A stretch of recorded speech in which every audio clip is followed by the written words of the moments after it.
Só o que eu posso dizer? É um prazer e uma honra participar mais uma vez do Be Fashion Week e longa vida ao Be Fashion Week. Eu fico pensando sempre, até a Yayame é uma grande pessoa, assim, personalidade com quem eu bastante troco, e especialmente quando a gente pensa em textis, em moda, em sustentabilidade. Ela é uma interlocutora importante sempre que a gente se refere a esse tema. Ela, como eu, acho que pensa que a moda só merece esse nome realmente se ela for sustentável e ambientalmente responsável. Eu, pessoalmente, assim, vejo que com tudo de ruim, burro e atrasado que insiste nos cercar, eu fico cada vez mais otimista quando participo desses eventos. Paradoxalmente, eu acredito que nós vamos ver transformações muito importantes e rapidamente nos próximos meses, nos próximos anos, no que se refere à sustentabilidade e, em particular, em sustentabilidade com os têxteis, com a moda. E puxando a sardinha para minha brasa aqui, eu acho que, se tratando de agricultura, que é um tema que nós vamos discutir logo em seguida, eu acredito piamente que a agricultura vai voltar a merecer esse nome, porque hoje muitas vezes a gente fala de agronegócio que não tem muito pouco a ver com agricultura realmente. A gente vai ter que cada vez mais valorizar pequenos produtores de alimento ou os produtores de alimentos de fibras mais sustentáveis, e que o campo, acredito realmente que o campo vai deixar cada vez mais de ser dominado pelo negócio e ser dominado efetivamente pelo agro. E aí nós vamos começar a chegar no assunto de hoje. Eu fico realmente muito feliz e honrado pelo convite do Rafa, do pessoal do Be Fashion Week, e pela Yame ter me dado essa oportunidade de apresentá-la. Yame, querida companheira de muito tempo, eu acho que todos aqui devem conhecê-la, e se não conhecem, devem conhecê-la. A Yame é uma referência no movimento ambientalista já há tanto tempo, aí dos anos 80, eu não quero entregar a idade de ninguém, mas a verdade, o tempo passa, e esse pioneirismo da Yame, já como cofundadora do PV, e outras tantas caminhadas que ela teve, acho que desembarcou nessa coisa de designer de moda, criadora do Rio Ethical Fashion. Enfim, é essa pessoa que vocês vão ouvir logo em seguida, irrequieta, eterna jovem e ativista por um futuro melhor que todos nós acreditamos. E agora mestra em sociologia, e está lançando esse lindo trabalho que se chama O Agronegócio do Algodão, Meio Ambiente e Sustentabilidade. Eu fiquei realmente muito impressionado, é um estudo profundo e repleto de referências científicas, de fato, sobre o impacto do agronegócio. Entra em temas como as limitações das certificações, a tragédia da comercialização e uso dos agrotóxicos no Brasil, traça uma história do algodão ao longo do tempo no país, transferências de locais e de tecnologias, e aborda lá pelas tantas a questão de como enfrentar também a crise climática. Ele é muito, muito interessante, apesar de parecer complexo, é um livro de fácil leitura, muito bom, e é um livro necessário. Até há pouco se falou que vai ter um tema hoje à tarde ainda sobre a COP26. Na COP26, de novo, se referiu a essa questão da urgência absoluta de a gente tomar ações para enfrentar a crise climática. E houve, dentro da COP26 esse ano, um dia especial para tratar dos têxteis e a responsabilidade dos têxteis da moda com relação às mudanças climáticas. E esse livro traz um retrato realmente preciso do impacto do algodão, da forma como vem sendo produzida no Brasil. Mas ele não é necessariamente um livro escuro ou negativo, ele traz também, indica possibilidades e indica responsabilidades para que essa mudança aconteça. Enfim, eu vou realmente deixar vocês ouvir a Yame, que é o assunto de hoje aqui. E eu queria logo te lançar uma pergunta, Yame. Por que fazer esse livro? Por que te deu essa ideia de estudar esse tema? Você que saiu de designer de moda, sair a investigar de maneira acadêmica essa questão do algodão e do agronegócio no Brasil. Bem-vindo, Yame.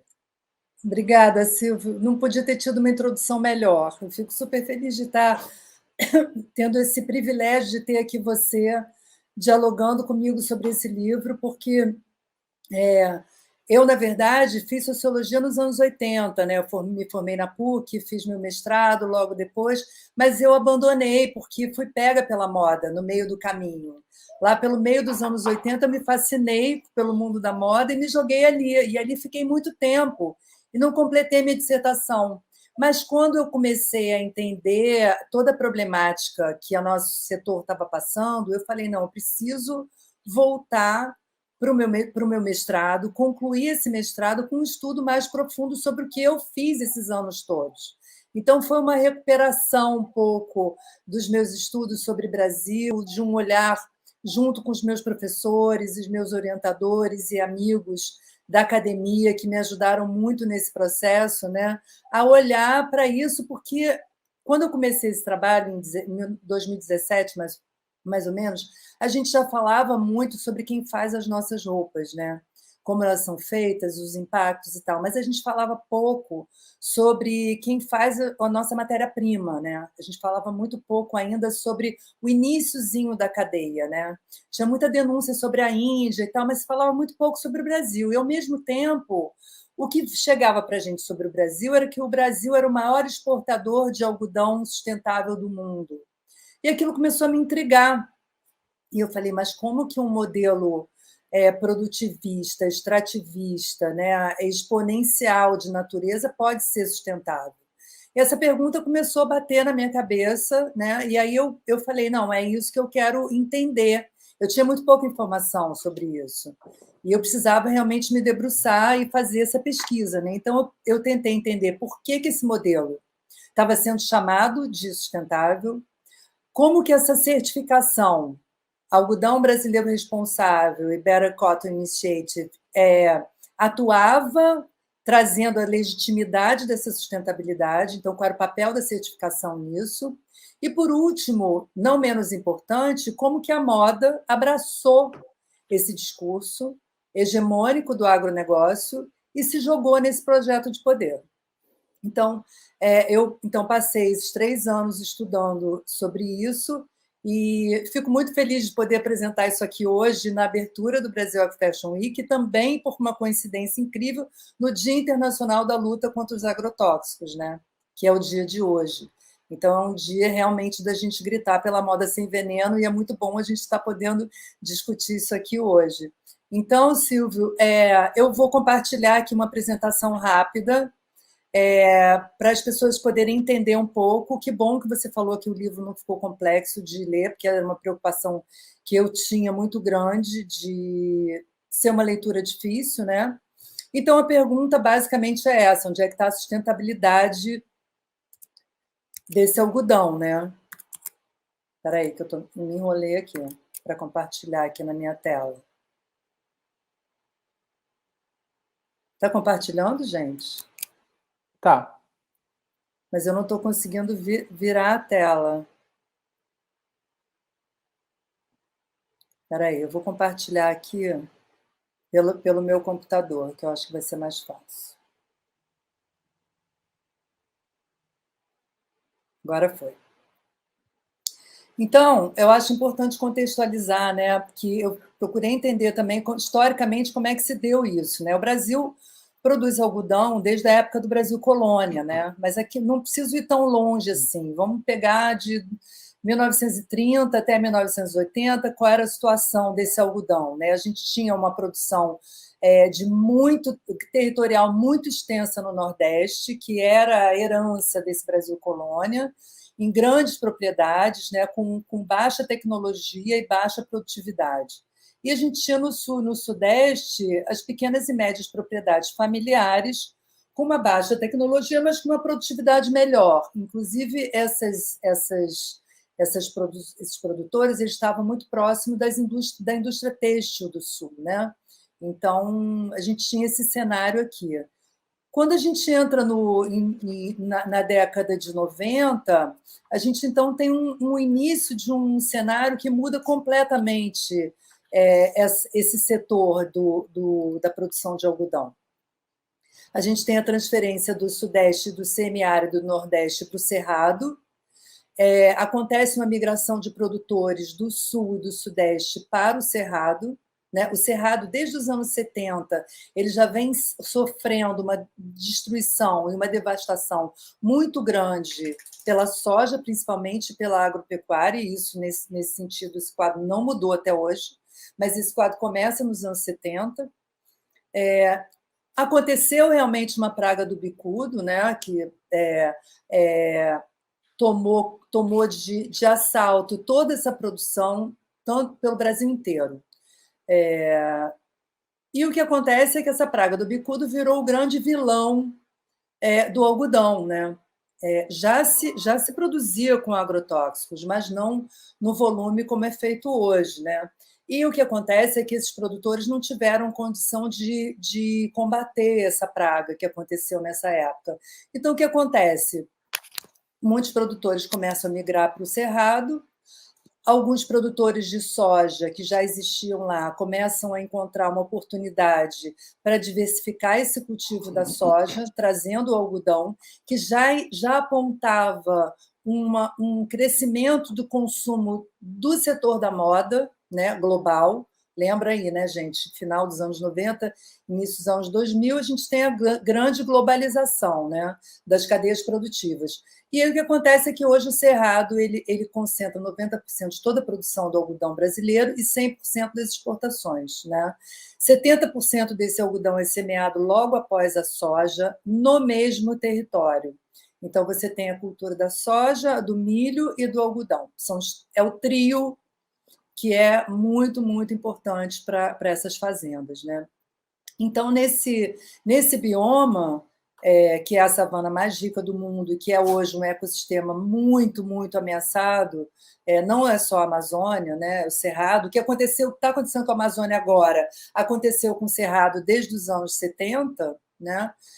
Então, nesse contexto, ele passa de importador ao segundo maior exportador global e número 1 em algodão sustentável. Então, acontece uma reconfiguração total desse campo do algodão. E aí o cenário que a gente tem hoje, a partir de 2009, o Brasil passou a ser o maior consumidor global de agrotóxicos. Esses agrotóxicos são controlados por 5 indústrias multinacionais, 4 ou 5. 95% das sementes são transgênicas, né, que foram desenvolvidas, inclusive, no Brasil, adaptadas para o clima tropical e para o solo do Cerrado, que é um solo difícil de se produzir, né? O algodão é a quarta cultura que mais consome agrotóxico e 80% de toda a produção do algodão brasileiro tem certificação Algodão Brasileiro Responsável e ou BCI. Eu achei importante trazer isso aqui, porque isso aqui é um relatório que foi divulgado na segunda-feira dessa semana. É um relatório feito pelo próprio BCI, que é o Better Cotton Initiative, né, que é o certificador global do algodão sustentável, onde eles começam, eu acho que muito em função da COP e desses compromissos, né, que as empresas precisam fazer agora sobre redução de gases de efeito estufa, o BCI, então, encomendou esse estudo, né, onde ele mostra que os fertilizantes são os grandes provocadores dessa emissão. E aí aqui a gente tem os 5 maiores produtores globais de algodão: Brasil, China, Índia, Paquistão e Estados Unidos. Os fertilizantes somam no Brasil, né, 15 mais 43%. Você vê que o Brasil ele já usa mais do que os outros na aplicação, já produz uma média como a dos outros também, mas se você olhar ali o número de pesticidas, né, 17%, que são os agrotóxicos, o Brasil aplica 17%, enquanto os outros países 0, 1, 3, 4, uma média, levando uma média de 5. Então, além disso, também tem um outro dado importante que eles divulgaram em relação a isso, é que Brasil e Índia são os maiores emissores, porque eles são também os maiores produtores desse algodão, e que o Brasil e os Estados Unidos são os menores emissores por hectare. Por quê? Por que isso? Porque o Brasil usa o algodão sequeiro, né? Então, ele ganha muito em emissões, quer dizer, ele diminui muito as emissões totais dele em função do cultivo do sequeiro, que precisa de muito pouca água. Isso é uma grande vantagem do algodão brasileiro. E, segundo um levantamento oficial nos 10 anos aí, né, de 2007 até 2017, a gente teve 40 mil casos de intoxicação aguda por causa dos agrotóxicos, sendo que 1.900 pessoas morreram. É uma situação extremamente grave. Se você pesquisar direitos humanos e agrotóxicos, você vai ver uma infinidade de trabalhos acadêmicos sobre isso. É uma questão muito, muito séria, porque, primeiramente, os mais afetados pelo consumo de agrotóxicos são os trabalhadores que são os que manipulam esse veneno, né? Bom, então a gente tem a produção do algodão no Cerrado, ela passa nos anos 2000 de 700 toneladas para 3 milhões de toneladas agora, no final, antes da pandemia, né? É um aumento absurdo em 20 anos, absurdo, se você pensar que houve desmatamento real para essa produção. Claro que isso não foi feito tudo no mesmo território, teve muito conflito territorial também nessas áreas, o uso extremo de sementes geneticamente modificadas e, como consequência, a destruição da biodiversidade nesse território do Cerrado. Aqui eu trouxe um exemplo só para a gente entender quem são esses produtores, né?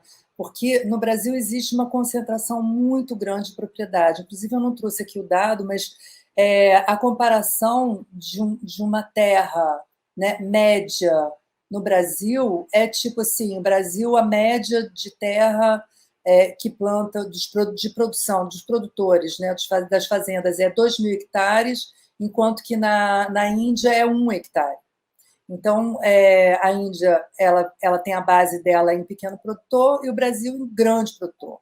Nem os Estados Unidos têm uma concentração de terra como o Brasil. Então, eu trouxe aqui 2 exemplos para a gente ver, que uma é a Amage e a outra é a Bom Futuro. São da mesma família, são primos, né? A Amage foi fundada pelo pai do Blário Maggi. Ele é um típico exemplo desses agricultores que vieram do sul e migraram para o Cerrado. Ele já era um produtor de soja, mas ele realmente cresceu muito quando ele chegou no Cerrado.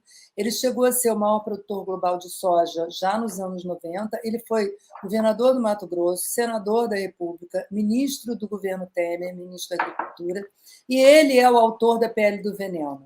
Ele é o político mais rico do Brasil, ou era até recentemente, e recebeu um antiprêmio da motosserra do Greenpeace. A Bom Futuro, então, que é a fazenda do Iraí Blage, que é o primo dele, Maggi, que é o primo dele, é o maior produtor individual de soja do mundo e é o maior na cultura de algodão no Brasil. Então, ele produz 1.300.000 toneladas de soja e 300 mil quilos de toneladas de algodão. É importante dizer que a produtividade do algodão é muito maior, o preço também. Então, tem aí essa relação aí pode parecer pequena em relação à soja, mas em termos de lucratividade ela é bem mais alta. Bom, e como que esses produtores do agronegócio se articulam politicamente, né? E como que eles constroem essas alianças? Então, a gente tem aí um marco muito importante na virada dos anos 2000, que foi a criação da Abrapa. Ela é muito inspirada na Associação Brasileira do Agronegócio, fundada em 1990. 10 anos depois, então, a Abrapa se junta todas essas associações regionais de Mato Grosso, Bahia, todos os produtores de algodão, e criam a Abrapa, que então se torna uma associação muito, muito importante, mesmo dentro do campo do agronegócio. Eles criam, junto com outras associações da soja e outros, o Instituto Pensar Agro, que é um instituto estratégico, funciona como think tank, que elabora as políticas que vão ser levadas para a Frente Parlamentar da Agropecuária no Congresso Nacional. Esse Instituto Pensar Agro ele é financiado por 40 associações do agronegócio, mais a indústria química. Então, aí a gente percebe um casamento muito forte da agricultura, do agro, né, com a indústria química de fertilizantes e agrotóxicos. E na frente parlamentar, a gente tem hoje metade do Congresso Nacional pertence a essa frente. As pautas elas vêm do Instituto Pensar Agro. Por exemplo, 2 delas, só para citar aqui, a liberação de agrotóxicos e o marco temporal, que fala das terras, da demarcação da terra indígena, que todos nós aqui já sabemos as consequências disso, né? Em relação às certificações, o que a gente pode dizer? É que logo a Abrapa criou essa estratégia muito inteligente de que ela precisava ter uma certificação que validasse o seu produto no mercado externo. Né? Vocês viram lá atrás que eu falei, o Brasil passou de importador de algodão ao primeiro exportador de algodão global em 20 anos. Então, essa estratégia foi muito assertiva. Então, para acessar o mercado, né? As certificações elas começam em 2012, elas são um capital simbólico, né? Como diz Bourdieu, e elas passam a ser a principal regra do jogo no campo do algodão, ou seja, quem não tem essa certificação não consegue exportar ou não consegue colocar o produto dentro do mercado nacional. É importante dizer que a maioria desse algodão produzido no Brasil ele é consumido internamente, tá? E apenas uma parte, acho que 30%, se não me engano, que é exportado. Essa certificação BCI, ela se diz neutra em relação a agrotóxicos e tecnologias verdes. Eu demorei muito para entender o que quer dizer isso. Entendi que eles não incentivam e também não condenam, né? Essa é a posição deles. O que eles fazem? Eles veem se a tua documentação está em conformidade com o Código Florestal, quer dizer, se você não invadiu terras públicas, né? E se você está em conformidade também com as leis do trabalho. Mas basicamente é isso, eles não se posicionam em relação à quantidade de uso de agrotóxico, não existe isso. E aí a gente chega no campo da moda, né? Como é que o agronegócio ganhou essa adesão, né? Que estratégias que ele cria para ganhar essa hegemonia cultural? Porque até aqui já vimos que ele já tem hegemonia econômica e política no campo, né? Já conquistou isso, mas faltava esse passo importante que era conquistar os consumidores. E para chegar nos consumidores, ele tinha que chegar nas marcas de moda, né? E nos seus representantes, nos seus embaixadores, nas pessoas influentes, né? Mas dando um passinho atrás, não sei se vocês lembram dessa campanha lá em 2011, que foi criada por associações do agronegócio, a Abrapa, inclusive, né? Que começa a mostrar que tudo no Brasil é agro, quer dizer, que tudo na vida do cidadão brasileiro está relacionado ao agronegócio, né? Então, o agro é brasileiro. Aqui, não sei se dá para ler, o agro está em todos os momentos do nosso dia a dia. Essa é a ideia que eles querem passar, né? Então, eles vão falando de todas as profissões. E aqui já aparece o agroestilista, na figura dessa moça aqui, dessa modelo, né? As modelos brasileiras estão na moda, o algodão que elas vestem também. Cada vez mais vemos etiqueta Made in Brasil e tal, e esse texto aqui. Isso me remete depois a uma campanha que foi criada alguns anos depois, em 2016, Sou de Algodão. Essa campanha ela surge no momento em que o poliéster começa a ameaçar o domínio do algodão como fibra principal no Brasil, e ele chega realmente a passar o algodão. Então, a Sou de Algodão aparece como essa campanha tentando recuperar esse mercado que estava sendo perdido não só no Brasil, como no mundo todo, né? Todo mundo aqui sabe o volume, como que a partir do fast fashion o poliéster passa a ser a fibra preferencial da indústria por causa do preço, né? E de toda a problemática que ela traz junto dela, né?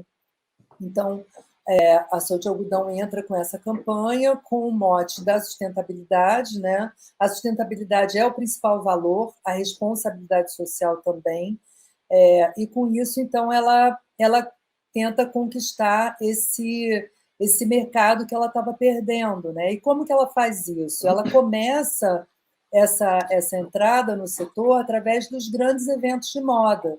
Então, ela, através do capital econômico, do patrocínio, né, ela ganha, então, visibilidade tanto na São Paulo Fashion Week quanto na Casa dos Criadores. E ela passa, então, a viabilizar esses eventos que são dependentes de patrocínio, né? Então, não houve assim, muita dificuldade dela ganhar essa adesão. E, a partir daí, então, ela começa com os embaixadores, que são pessoas como Paulo Borges, Alexandre Artkovich, Marta Medeiros. pessoas muito, muito importantes e influentes no mundo da moda a se tornar uma campanha cheia de credibilidade, né? Com muita facilidade, então, para chegar em marcas de varejo e fazer uma abordagem para parceria, né? Que nada mais são do que relações de troca e de recompensa. E aí a gente tem, então, um crescimento muito, muito grande dessa campanha, né? Mas se você olhar atentamente para o site da Sou de Algodão, você vê aqui o apoio da cadeia produtiva ao Sou de Algodão e a gente vê as indústrias produtoras de agrotóxicos, né? Então a gente tem a Bayer, tem a Syngenta, tem a BASF e outras tantas. E aí, agora, só para completar, né, a gente tem esse ano a criação de uma nova certificação, que eu acho que é um passo mais adiante, mais longo e mais largo no setor, que é a SOA-BR, que é o Algodão Brasileiro Responsável, né, que está uma campanha dentro do país também, que busca ser o primeiro programa de rastreabilidade de toda a cadeia. Quer dizer, ela vem desde o algodão até o produto final, passando por quem tece o fio, que é a confecção que produz, até o consumidor final.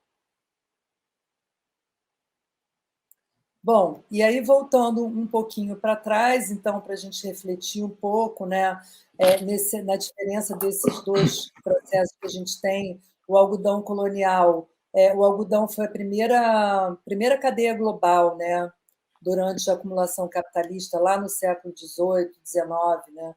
Ela era, naquela época, um modelo de profundo extrativismo de natureza, né? Que levava a matéria-prima para as metrópoles para serem manufaturadas na Inglaterra, principalmente, que é quem faz a Revolução Industrial a partir da indústria têxtil, né? Mas já naquela época ela deixava efeitos devastadores sobre o meio ambiente desses territórios. A gente encontra em alguns estudos já depoimentos naquela época de políticos, né, falando das queimadas, porque a terra era abundante, né, as florestas eram abundantes, então eles saíam queimando, não tinham tecnologia nenhuma. Então, naquela época, já os efeitos eram terríveis, sem falar no uso da mão de obra escrava, né, gente? E aí o que a gente tem hoje é um algodão que está todo baseado nessa Revolução Verde dos anos 70, né? Mas ele não deixa de ser uma apropriação neocolonial de expropriação de natureza, né? Sem nenhum benefício social, porque, na verdade, o algodão ele usa uma mão de obra muito especializada, ele expulsa o homem do campo, porque ele não gera emprego, né? Ele gera um desequilíbrio ecológico contínuo, uma ameaça de biodiversidade sem precedente, e principalmente, ele é muito baseado nessa crença de um crescimento econômico, né, contínuo e exponencial infinito, né, que a gente também já sabe que não existe. Né, a gente já usa quase 2 planetas para sobreviver. Então, essa crença nesse crescimento infinito também é uma coisa que precisa ser questionada. E aí a gente tem que questionar também quais são as ligações do algodão com o desmatamento, né? Porque se ele está sendo beneficiado por essa cadeia da soja, a gente não pode dizer que ele não tem nada a ver com isso, porque ele pode não ser o motor do desmatamento, mas ele é um beneficiário, sem dúvida, desse desmatamento. E aí a gente teve, ano passado, em 2020, ou no início desse ano, já não me lembro, um relatório muito, muito importante da Chain Reaction Research, que é uma instituição de pesquisa, onde ela define quem são os principais desmatadores do Cerrado em 2020. Né? Ela mostra pelos satélites lá do INPE, todos os satélites que a gente tem aqui, né? Pelas fotografias, que foram desmatados mais de 110 mil hectares e que esse desmatamento estava ligado à pecuária e à soja. E quando a gente fala em soja, gente, a gente tem que piscar um sinal de alerta aí, porque o algodão está junto. Né? Ele é hoje 30% plantado nesse território da soja. Ele representa 30% dessa plantação nesse território. Né? Então, eles identificam que a gente teve um aumento de 13,2% de desmatamento em relação a 2019, 66,7% foram em terras privadas, né?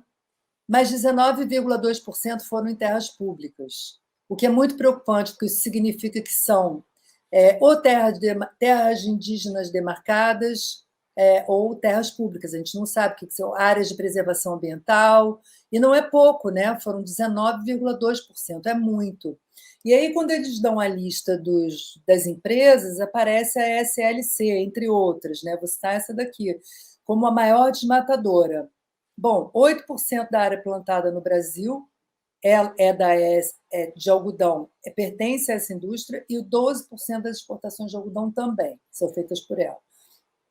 O CEO dessa empresa, entre 2004 e 2012, foi presidente da Abrapa, entre 2017 e 2018, que é o senhor Arlindo de Azevedo Moura. Então, estão aí muito claramente os vínculos, né, entre esses grandes produtores, grandes concentradores de terra, né, e está aqui nesse relatório para quem quiser ver. E o que isso tudo tem a ver com a crise climática? Bom, a crise climática ela atinge diretamente a agricultura não só no Brasil como no mundo todo, né? São previstos eventos climáticos totalmente incertos, em locais incertos, ora secas profundas, ora inundações profundas, né? E isso representa um risco real para a agricultura. E se o Brasil tem hoje o modelo dele de desenvolvimento ancorado na agricultura, é algo que a gente realmente precisa prestar muita atenção e estar muito atento a isso. E eu vejo que a Embrapa, a gente até não falou aqui, mas no livro eu falo muito da Embrapa, que foi quem foi criado lá nos anos 70 pelo governo militar, quem desenvolveu essa ciência da agronomia brasileira baseada nos transgênicos e tal, mas ela também, um braço dela também ajuda a construir o algodão agroecológico do Nordeste, e aí o Silvio também vai poder falar um pouco sobre isso, que é muito interessante. A própria Embrapa já aponta, né, a necessidade de reduzir o fluxo da atividade extrativista, né, claro, acelerar práticas agrícolas de redução de gases de efeito estufa, como o sistema de plantio direto sobre o solo, a necessidade da recuperação de áreas florestais e a biodiversidade dos ecossistemas, né? A diversificação de culturas, garantindo a segurança alimentar, quer dizer, não só produzir uma única cultura como o algodão ou só a soja, mas produzir o algodão dentro de uma diversidade de outras culturas que sejam que sejam alimentos, né, também para essa população rural, porque a maior parte da pobreza do Brasil, gente, está no campo. Ela está no campo, ela não está na cidade. Então, é muito importante essa agricultura feita dessa forma, né?